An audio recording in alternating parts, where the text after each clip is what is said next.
Olá pessoal, professor Sérgio Augusto na área, dessa vez para mais uma aula de História sobre a Reforma e a Contra-Reforma. São dois assuntos muito interessantes na medida que tais acontecimentos históricos proporcionaram mais uma divisão no cristianismo, né? A gente tem várias, lembrando uma aqui da Idade Média, o Cisma do Oriente, que dividiu lá a Igreja Católica Apostólica Romana e a Igreja Ortodoxa Grega, tá certo? E a Reforma e a Contra-Reforma representa aí mais uma divisão aí no cristianismo. É um tema bastante retratado nas provas do Enem e tem uma ligação muito forte também com a América, né? Já que uma das ações firmadas lá na Contra-Reforma, que foi a organização das ordens religiosas, a Companhia de Jesus, né, que trouxe para cá, para a América, eu falo, o cristianismo e posteriormente também as outras doutrinas protestantes acabaram chegando aqui na América. Beleza? Então bora de Contra-Reforma e Reforma. Então primeiro aqui a gente vai tratar o que foi a Reforma Protestante, a gente vai definir aqui, né?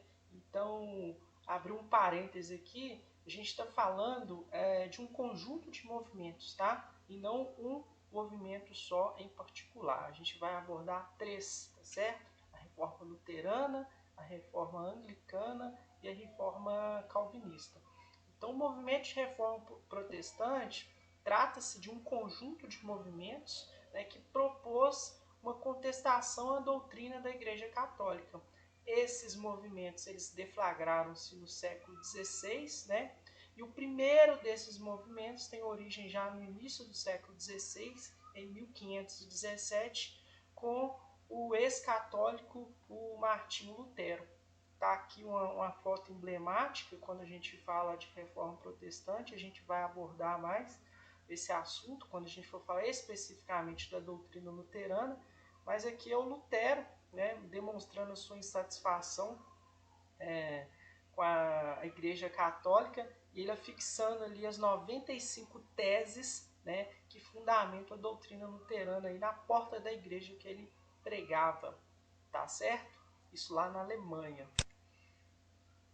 Seguindo adiante, antes de falar de Lutero, Calvino, da Reforma Anglicana e falar o que foi a Contra-Reforma, que é um movimento de reação da Igreja, é importante antes entender que outras pessoas, além de Lutero, Calvino e Henrique VIII, empreenderam críticas ao modo como a Igreja conduzia os seus dogmas, tá certo? E aí cabe destaque aqui a duas pessoas, que é o John Wycliffe, ainda no século XIV, olha só, as reformas elas começam só no século XVI, e o John Hus no século XV, tá? E as críticas dessas duas pessoas recaíam basicamente sobre a questão da venda de indulgências, que a gente vai falar bastante hoje aqui, que é a compra, né, ou a venda do perdão aí.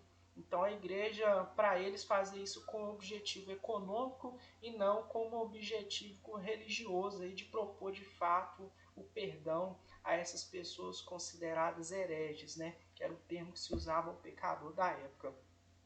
Aqui nessa imagem aqui a gente tem os dois, né? O John Wycliffe aqui e o John Hus. E aqui uma cena, né, uma pintura que retrata aí a venda de indulgências pelo clero, pela Igreja Católica, e muito criticada por vários reformadores. A igreja estava juntando dinheiro aí, principalmente para a construção da Catedral de São Pedro, hoje no Vaticano, a maior construção da Igreja Católica. Mais adiante a gente tem que abordar o contexto histórico, né? Então, o movimento de reforma protestante ele vai começar lá no século XVI e alguns fatores ocorreram paralelamente, né, ou deram força para que esse movimento ocorresse lá no início do século XVI. O primeiro desses fatores desse movimento é o renascimento cultural, que a gente já aprendeu. E por que o renascimento cultural, então, contribui para o surgimento do movimento de reforma protestante? Uma característica, duas na verdade, características especiais aqui, a questão do individualismo, que vai reforçar a ideia em relação entre o homem e Deus, né? Que ela poderia existir sem a mediação do clero. Então, essa é uma característica importante do Renascimento nesse contexto. A outra é o antropocentrismo, né, que coloca aí o homem como detentor da razão, da ciência e como o centro de todas as coisas. E essa característica renascentista ela vai se opor a uma visão tradicional de mundo, que é a visão teocêntrica, que é a da Igreja Católica, que coloca então aí Deus como centro de todas as coisas. Um outro contexto que vai fortalecer esse movimento de reforma protestante é o surgimento, né, e o desenvolvimento dos Estados nacionais europeus, os Estados modernos europeus. Por quê? Com o surgimento e desenvolvimento desses Estados nacionais na Europa, vai haver, consequentemente, o aumento do poder dos reis, né? A gente sabe que os primeiros Estados modernos eram todas monarquias, né? Um detalhe, a Inglaterra, depois ela teve um direcionamento para uma monarquia parlamentar, mas os outros uma monarquia absolutista. Enfim, todas essas monarquias, elas contribuíram de forma geral para a ampliação do poder dos reis. E isso vai fazer que o quê? Que os reis, na medida do desenvolvimento do seu país, da sua nação, nesse momento, ele vai começar a questionar mais as imposições da igreja em seu território. A gente vai perceber isso no rompimento com o surgimento da reforma anglicana lá na Inglaterra, com o rei Henrique VIII, vai ser um bom exemplo disso, tá certo? Então a igreja católica na Idade Média ela exercia muita influência sobre aqueles feudos que existiam, sobre os monarcas da época. Já na Idade Moderna, né, com a ascensão e desenvolvimento, enriquecimento dos estados nacionais, a igreja ela vai perder um pouco de força, né, dentro dos domínios já desenvolvidos dos reis, tá certo? Um outro detalhe que eu gosto de falar, a questão da imprensa, né, e a livre interpretação da Bíblia, vai ser um fator também decisivo para a disseminação das ideias protestantes por toda a Europa. E aqui eu estou falando aqui com destaque ao Gutenberg, que aqui no século XV ele inventou, né, a prensa, tá certo? E essa prensa ela foi de suma importância no século XVI, prensas similares à dele, porque as ideias protestantes elas começaram a ser disseminadas com mais facilidade. E claro, a Bíblia, né, quando Lutero ele faz a tradução da Bíblia do latim, que é o idioma oficial ali que poucas pessoas, né, basicamente o clero, sabia e tinha o conhecimento do latim, apesar de algumas pessoas serem alfabetizadas, que era muito poucas delas conheciam o idioma. Então, dificilmente ela tinha acesso à palavra de Deus lendo a Bíblia sozinha. Então, a partir do momento, né, que o Lutero propõe essa tradução da Bíblia do latim para o alemão, e aí o alemão, a língua conhecida, a Bíblia ela passou a ser, então, ser traduzida para outros idiomas. Então a palavra de Deus ela começou a ser mediada entre o cristão e a Bíblia, não necessariamente mais por intermédio do clero. Então a imprensa ela vai dar um aceleramento muito bom para essas ideias protestantes chegarem a lugares cada vez mais longe na Europa, tá certo? Então ela contribuiu para a disseminação, né, e da proliferação do protestantismo em toda a Europa. Então é um fator muito, muito importante. Aqui é uma imagem da prensa de Gutenberg do século XV. Então o primeiro livro que Gutenberg de fato imprimiu foi a Bíblia, tá certo? Mais adiante, a gente vai falar das causas, né? Quais fatores que favoreceram o surgimento do movimento de contra-reforma, de reforma protestante. E eu não estou falando de um, a gente vai falar de três, mas esses fatores aqui são comuns, tá certo? Basicamente, a igreja é uma das grandes culpadas pelo o surgimento do movimento de reforma protestante. Ela era muito criticada em relação à opulência, né, ao luxo que ela vivia e, sobretudo, a questão da venda de indulgências, né, que tinha um fim aí, econômico, que era o enriquecimento da igreja, basicamente com a missão de construir lá a Catedral de São Pedro no Vaticano. Tá certo? Então, não só Lutero, mas o John Wycliffe, né, o John Hus, o próprio Calvino vai criticar essa compra do perdão aí, as indulgências. Aqui mais uma imagem retratando essa venda de indulgências aqui, a pessoa recebendo o seu pecado ali. E para Lutero, né, ele discordava isso e justificava que o quê? Né?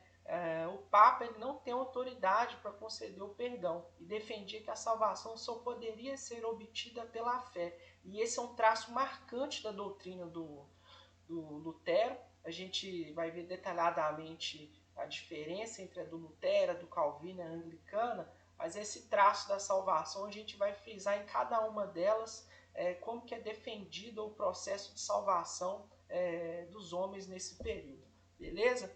E aqui falando desses fatores, né, que vão favorecer o surgimento da reforma protestante, desse movimento de reforma protestante, eu separei aqui em áreas, tá certo? Então, do ponto de vista religioso, a gente tem os abusos exercidos pelo clero, sobretudo a opulência, a má formação dos padres, enfim, a questão das indulgências, a compra do perdão aí. Do ponto de vista político, eu falei que a questão do fortalecimento do poder dos reis, que vai acontecer com o surgimento e desenvolvimento dos Estados nacionais na Europa. Do ponto de vista econômico, a igreja ela condenava muito o comércio lucrativo. Então, muitas pessoas na Europa, muitos cristãos na Europa, viram principalmente na doutrina calvinista um alívio para a sua, vamos falar assim, a sua espiritualidade, tá certo? Porque a doutrina calvinista ela fala que a pessoa ela já nasce com o seu destino traçado no seu nascimento.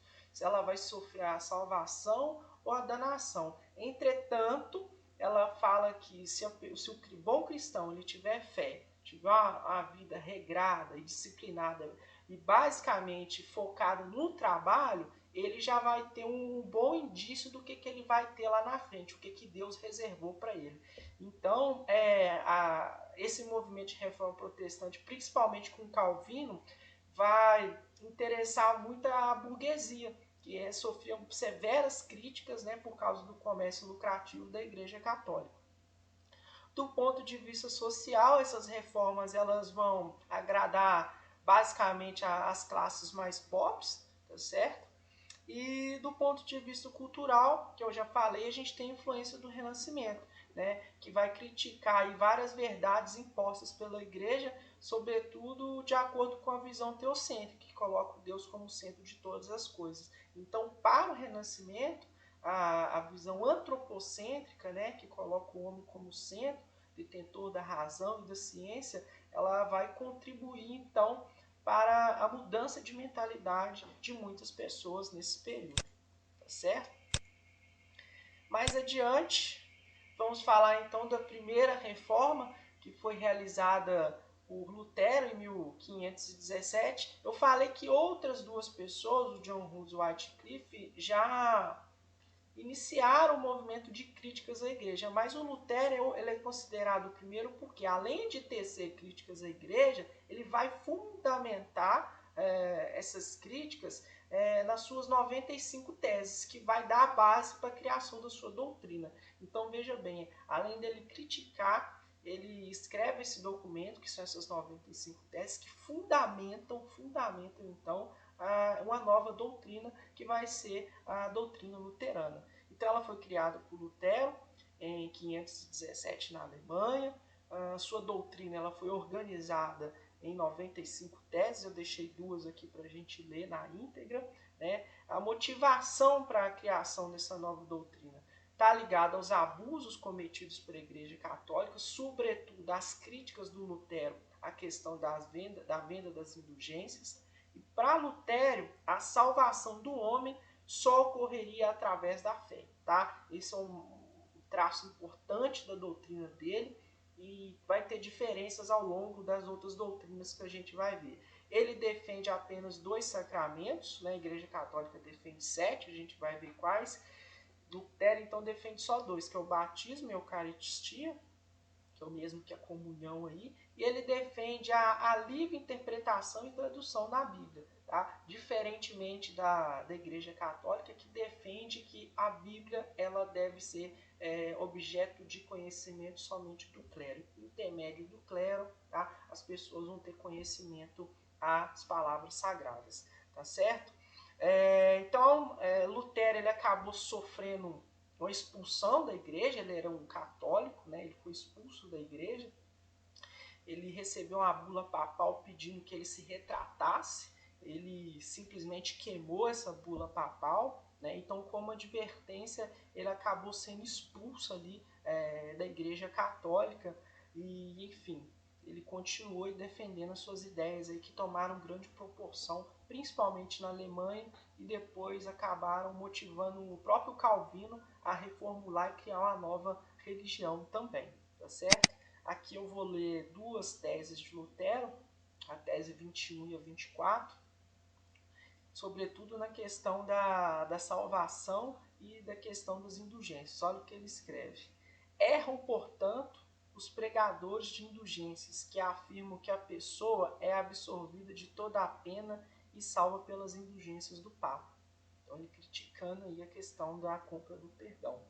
A tese 24 fala assim: por isso, a maior parte do povo está sendo necessariamente ludibriada por essa magnífica e indistinta promessa de absolvição de pena. Tá certo? Então, basicamente, o Lutero era um grande crítico da igreja e ele formalizou essa crítica escrevendo suas 95 teses. Em resumo, para Lutero, a salvação ela só vai ocorrer através da fé. Beleza? Uma segunda reforma, o João Calvino, ele pega uma carona nas doutrinas de Lutero. João Calvino ele é francês, tá? Mas ele atua lá na Suíça, então o calvinismo ele vai ter sua origem lá na Suíça. Não confundir isso, tá? Pelo fato dele ser francês, achar que o calvinismo surgiu primeiro lá na França. O documento que fundamenta essa doutrina criada por Calvino trata-se de um livro que ele escreveu, que são as instituições da religião cristã, tá? E a motivação dele também é a mesma de Lutero, é os abusos cometidos pela igreja e, sobretudo, as críticas em relação às indulgências. Para Calvino, a gente já vê uma diferença em relação à salvação do homem. Para Calvino, né, essa salvação ela é justificada através da fé, né? Mas ele tem um ponto interessante na defesa da sua doutrina, que é a questão da predestinação. Então, olha só, para Calvino, a pessoa, no momento do seu nascimento, ela já tem o seu caminho traçado por Deus. Se essa pessoa vai sofrer a danação ou a salvação, tá certo? Isso é um ponto-chave ímpar na doutrina calvinista, e ele fala o seguinte, né? Que a teoria da predestinação aqui estabelecia que a pessoa, né, um bom cristão, ele já tinha o seu caminho traçado, seu destino traçado no seu nascimento, tá? Enquanto alguns estariam destinados à salvação, outros à danação. E ele frisa aqui, um traço importante. O calvinismo ele vai atrair muitos burgueses, porque viram na sua doutrina um alívio, né? Já que as atividades comerciais com fins lucrativos, né, o comércio lucrativo, era condenado pela Igreja Católica, tá certo? Então, a doutrina calvinista, ela pregava uma vida disciplinada e principalmente dedicada ao trabalho. Então, muitos cristãos descontentes, né, principalmente os burgueses, com essa punição da igreja, aderiram ao calvinismo, tá certo? E por último aqui, uma citação de Calvino: por decreto de Deus, para a manifestação de sua glória, alguns homens são predestinados à vida eterna e outros são predestinados à morte eterna. Em síntese, né? A Calvino ele pega uma carona nas 95 teses de Lutero, cria sua doutrina, mas tem uma diferença marcante, né? Para Lutero a salvação é só pela fé, e o Calvino tem, né, a pessoa tem que ter fé, tem que ter uma vida regrada, voltada para o trabalho, mas isso não é determinante para a sua salvação, já que o seu destino ele já é traçado por Deus no período do seu nascimento. Então, a pessoa que tem fé, que tem uma vida disciplinada, focada no trabalho, ele já vai ter, vamos falar assim, um spoiler do que ele vai receber como destino final lá na frente, que já foi delegado por Deus. Tá certo? A terceira reforma, a reforma anglicana, essa foi criada pelo rei Henrique VIII em 1534 na Inglaterra. Então, olha só, agora a gente tem uma motivação diferente. A Lutero e Calvino, basicamente, o que motivou ele criar, esses dois criarem essas doutrinas, foi a questão dos abusos cometidos pela igreja, as críticas que eles já faziam à igreja. Já o Henrique VIII é um motivo diferente. Ele teve aqui a motivação, a negação do seu pedido de divórcio, né, do seu casamento, negada pelo Papa. O Henrique VIII ele era casado com a Catarina de Aragão, filha dos reis espanhóis Fernando e Isabel, tá certo? E ele queria a anulação do casamento que foi negada pelo Papa Clemente, porque a Catarina de Aragão, sua esposa, não tinha dado ele até o momento um herdeiro, um filho homem, né? Ele tinha 2 filhas com ela, mas ele queria um filho homem para herdar o seu reinado e manter a dinastia Tudor no poder.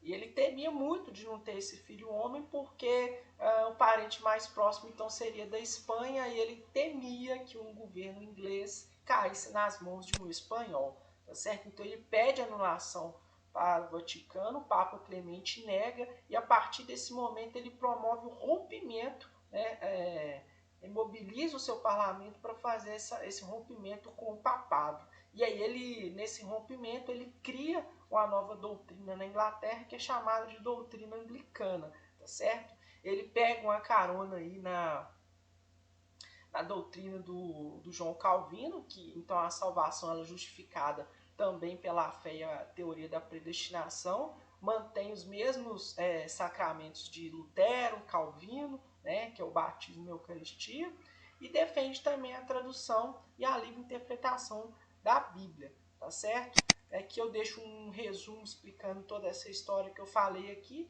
e o documento que fundamenta, né, a criação dessa doutrina anglicana lá na Inglaterra é o Ato de Supremacia aí. Então, o Henrique VIII, né, ele vai acumular então o poder político, já que ele já era rei da Inglaterra, e o poder religioso sobre o povo inglês, tá certo? Uma teocracia que está se formando nesse momento aí. Então ele se torna como se fosse o Papa para a religião anglicana e, claro, o rei, o chefe político também do povo inglês, tá certo?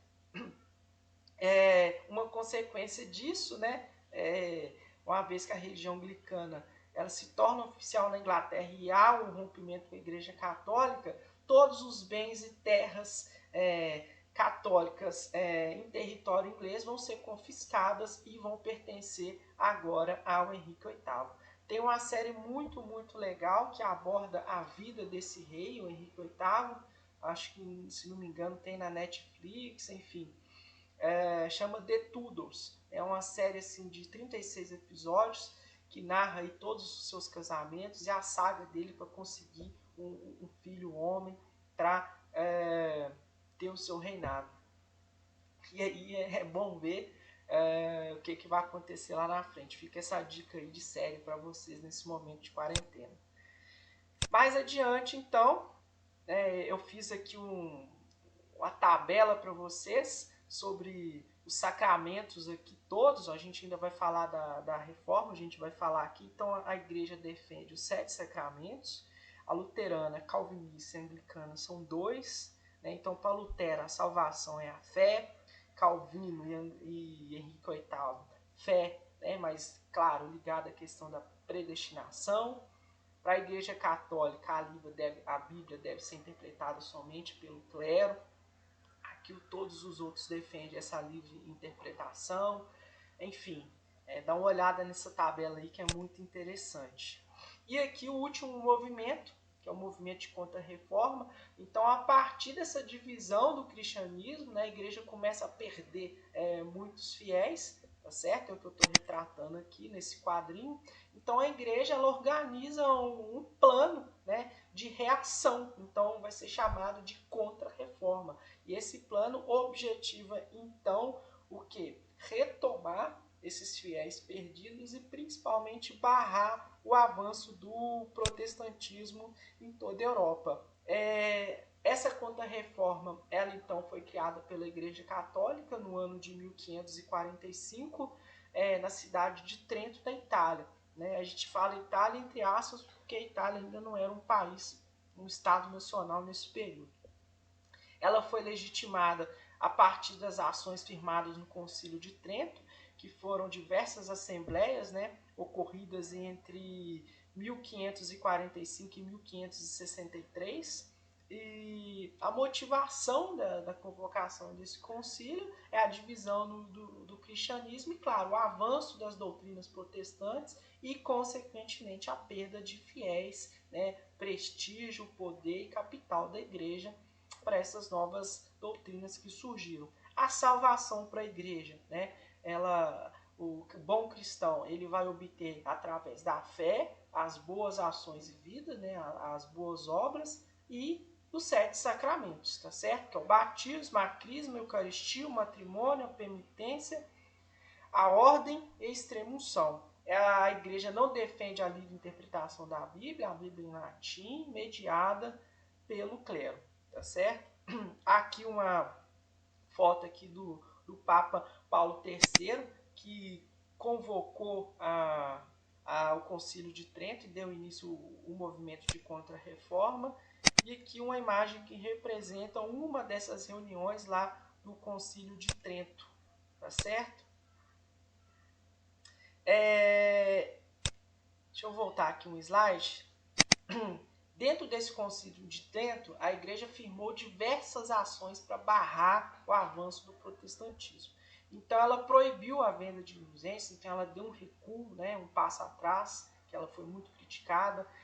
A manutenção do celibato, dos 7 sacramentos, a criação de seminários para a formação do clero, tá certo? Havia muitos padres preparados, então a igreja ela vai fazer um investimento nisso aqui. Ela vai reafirmar a proibição da livre interpretação da Bíblia. Ela vai criar o Index, que é uma lista de livros proibidos, né? Então esses livros basicamente foram todos queimados, principalmente as Bíblias com tradução. Enfim, ela vai organizar melhor as ordens religiosas, principalmente a Companhia de Jesus, que vai ter um papel decisivo aqui na América, né, educando, né, catequizando os nativos americanos aqui. Isso tanto ocorreu na colonização da América Portuguesa quanto espanhola, tá certo? E vai restabelecer a Inquisição, que é o Tribunal do Santo Ofício, né? E aí eu tenho um mapa conceitual aqui sobre o Tribunal do Santo Ofício, o que é o Tribunal do Santo Ofício, tá certo? Então o Tribunal do Santo Ofício ele também é chamado de Inquisição. Ele foi criado lá em 1231, então ele foi restabelecido. O Tribunal do Santo Ofício ele é famoso, né? Ele julgou a Joana d'Arc, né? Decisiva lá na vitória da França na Guerra dos 100 Anos. Ele julgou o Galileu, que teve que reportar, a gente viu isso aqui aprendendo no Renascimento, ele teve que negar a sua descoberta para não morrer na fogueira. Enfim, havia-se um julgamento, né? Tá certo? Depois aqui seguido de, caso a pessoa não quisesse falar, tinha tortura, né? E a sentença aqui que poderia ser diversa. Então, dependendo da pena da pessoa, ela poderia levar a pena máxima, que era a pena de morte, que poderia ser por decapitação ou mesmo queimada viva na fogueira. Dá uma olhada nesse mapa conceitual aqui, que é bem legal também sobre o Tribunal do Santo Ofício. Basicamente, a gente chega ao fim aqui para fechar e falar da conclusão e consequências. Então, assim, o movimento de reforma protestante, que não foi um, foi vários, né? A gente viu aqui Calvino, Henrique VIII e o Martin Lutero, né? Promoveu a divisão do cristianismo ocidental, dando origem a várias doutrinas. Essa é a primeira consequência. Uma coisa ligada a esses movimentos reformistas em educação que foi no cenário da reforma protestante que algumas bases para a educação foram pensadas, né, propondo aqui a organização da escola em ciclos, o ensino fundamental, médio e superior, e esses movimentos reformistas eles defendiam que o saber deveria ser universal e que todos deveriam ter direito à livre interpretação da Bíblia. Já o movimento de contra-reforma, ele não conseguiu acabar com as doutrinas protestantes. Aqui na América a gente tem o resultado disso, a gente tem católicos, a gente tem evangélicos, a gente tem outras religiões também, tá? Então ela não conseguiu barrar o avanço das doutrinas, mas freou a sua expansão. E um dos maiores feitos da Contra-Reforma foi a disseminação da doutrina católica nas colônias europeias localizadas aqui na América. Beleza? Gente, é um tema muito grande, espero ter contribuído para o aprendizado de vocês e na descrição dessa videoaula eu vou deixar esse slide para vocês. Um grande abraço, muita saudade e tchau!